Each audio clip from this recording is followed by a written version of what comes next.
je vais vous raconter l'histoire de Quentin, scolarisé au lycée Ambroise Paré. Quentin est un adolescent dynamique, curieux et souriant. Tout commence à la rentrée de Quentin en seconde. Depuis cet été, le lycée Ambroise Paré subit d'importants travaux de rénovation. Il faut savoir que le lycée est un ancien couvent, transformé en 1803 en école, puis quelques années plus tard en lycée. Dans cet établissement, tout est nouveau pour Quentin, mais sa rentrée se déroule sans encombre. Je suis. Sérieux? Il se retrouve même avec ses deux meilleurs amis, Héloïse et Dimitri, dans la même classe. Mais alors que les cours s'enchaînent, l'enthousiasme de la rentrée s'efface. Partout où il va, Quentin a toujours le sentiment d'être épié. Dans le lycée, certaines choses intriguent Quentin cette année. Tout d'abord, la sonnerie qui rythme sa journée est composée de sons étranges qui semblent parler aux étudiants.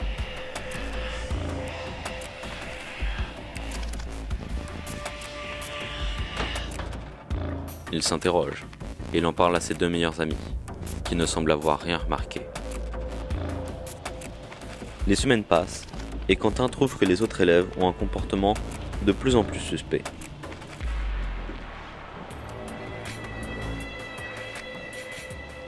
En classe, il n'arrive plus à se concentrer.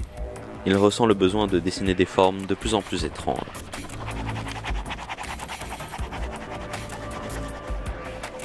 Et puis, il y a ce couloir et cette porte devant laquelle il se retrouve sans savoir comment il est arrivé là.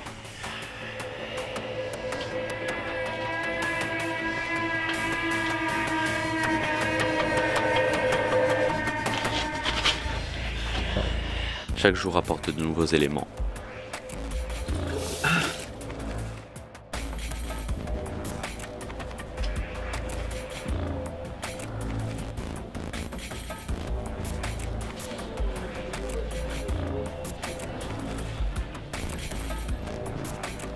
À la cantine, sa nourriture a un goût étrange.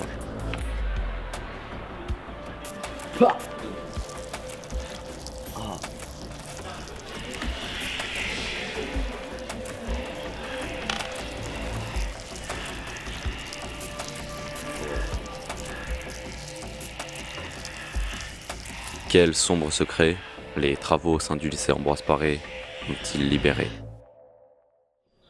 Cette histoire, c'est la mienne. Et finalement, pas de sombre secret.